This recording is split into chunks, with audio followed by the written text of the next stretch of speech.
حضور فرماتے فاطمہ آج میرا دل کرتا ہے تمہارے گھر آ کے رات گزارو. بھائی کوئی گھر بڑی دور ہے, یہ تو ساتھ ہی تو ہے. تو سیدہ فاطمہ فرماتی ہیں میں نے کہا حضور بڑی خوش نصیبی ہے, تو محبوب نہ رات کو میرے گھر میں آ کے سوئے.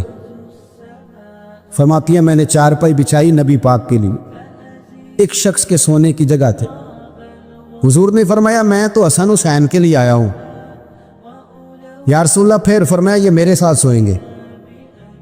میں نے عرض کی حضور اب کو دقت ہوگی, کیسے سوائیں گے؟ تو نبی پاک علیہ السلام نے فرمایا میں سلا لوں گا. حضرت فاطمہ کہتی ایک کندھے پہ حضور نے امام حسن کو لٹا لیا اور دوسری سائڈ پہ امام حسین کو لٹا لیا. کہتی ہیں امام حسین کی عادت تھی وہ رات کو دودھ مانگتے تھے, میں نے برتن میں رکھا ہوتا تھا, میں ڈال کے دیتی تھی. بچے مانگتے ہیں نا رات کو دودھ. فرماتی ہے رات کو نا امام حسین نے دودھ مانگا, میں اٹھنے لگی دودھ دینے کے لیے, پر حبیب نے فرمایا بیٹے تو لیٹ جا, آج میرے ساتھ سویا تو دودھ بھی میں ہی پلاؤں گا. کہتی کئی دفعہ دودھ مانگا تو کئی دفعہ میرے رسول پاک نے انہیں دودھ پلایا. اور یہ ہر نانا نواسوں سے پیار کرتا ہے, پر یہ خالی نانا نہیں نا, یہ امام الانبیاء بھی ہیں, یہ امام الانبیاء بھی ہیں, یہ سرور کون و مکان. ان کا ہر کام اللہ کے حکم سے ہے, اللہ کے حکم سے. حضرت سیدنا عبداللہ ابن عمر رضی اللہ تعالیٰ عنہ فرماتے کہ نبی پاک نے پیغام بھیجا سیدہ فاطمہ کو, فرمایا حسن کو بھیجو میرا ملنے کو دل کر رہا ہے. تو کہتی ہیں وہ گھر میں نا دیر ہو گئی امام حسن کو آنے میں. اعلیٰ حضرت فرماتے ہیں مجھے لگتا ہے کہ بی بی صاحبہ غسل کرانے لگ گئی تھی, کپڑے تبدیل کرا رہی تھی. مائیں کرتی ہیں نا بچہ باہر جانے لگا تھے واپس آپ پہلے کپڑے بدل, تو ذرا دیر ہو گئی تو نبی پاک بے چین ہو گئے, ماں حسن آ کیوں نہیں رہا, آ کیوں نہیں رہا, میرا ملنے کو دل ہے. فرماتے تھوڑی دیر گزری تو امام حسن نے دروازہ کھولا سیدہ پاک کا. جب دروازہ کھولا تو رسول کریم نے دونوں بازو یوں کھول دی اور نبی پاک گھٹنوں کے بل زمین پر بیٹھ گئے. امام حسن بھی جب اندر سے نکلے تو انہوں نے بھی یوں بازو کھولے. تو کہتے ہیں رسول کریم کے جب گلے سے آ کے لگے تو عبداللہ ابن عمر کہتے ہیں میں نے حضور کی آنکھوں میں آنسو دیکھے اور محبوب ان کا ماتھا چوم کے کہنے لگے اے اللہ میں ان دونوں سے محبت کرتا ہوں, تو بھی ان سے محبت فرما. اے اللہ جو میرے حسن حسین سے محبت کرے اس بندے سے بھی محبت فرما, جو ان سے پیار کرے اس سے بھی. حضرت علی نے مکان نہیں بنایا ساری زندگی, مکان نہیں بنایا, کوئی کاروبار نہیں کیا ساری عمر. اب اس پہلو پہ بھی ذرا غور کرو. حضرت علی رضی اللہ تعالیٰ عنہ نے کوئی بینک بیلنس نہیں بنایا. صحابہ کرام علیہم رضوان فرماتے ہیں بڑے بڑے رشتے آئے سیدہ فاطمہ کے لیے, بڑے بڑے امیر کبیر لوگوں. حضور نے فرمایا میں رب کے فیصلے کا انتظار کر رہا ہوں. ایک دن تینوں یار ان لوگوں کا خلوص دیکھے مولا علی کے ساتھ, حضرت ابو بکر, حضرت عمر, حضرت عثمان. حضرت علی ایک یہودی کے باغ میں مزدوری کر رہے تھے تو وہاں گئے اور جا کے کہا علی تو حضور سے سیدہ فاطمہ کا رشتہ کیوں نہیں طلب کرتا؟ تو حضرت علی کہنے لگے بھائیو نہ مکان ہے نہ گھر ہے نہ کچھ ہے, رشتہ کیسے مانگ لو؟ کہا تو جا تو صحیح, ہمیں تو لگتا ہے رسول پاک تیرا انتظار کر رہے ہیں. مولا علی شیر خدا کہتے ہیں میں گیا اور جب میں حضور کی بارگاہ میں گیا تو انہوں نے مجھے یار تھے نا تیار کر کے بھیجا, مجھے لفظ بھی سکھائے کیا کہنے ہیں, لیکن جب میں وہاں پہنچا نا تو میرے اندر طاقت ہی ختم ہو گئی بولنے. سلام لے کے تو حضور کے پاس بیٹھ گیا. حضور نے فرمایا علی کیسے آئے ہو؟ تو میں خاموش. پھر پوچھا کیسے آئے ہو؟ میں خاموش. پھر پوچھا کیسے آئے ہو؟ میں خاموش.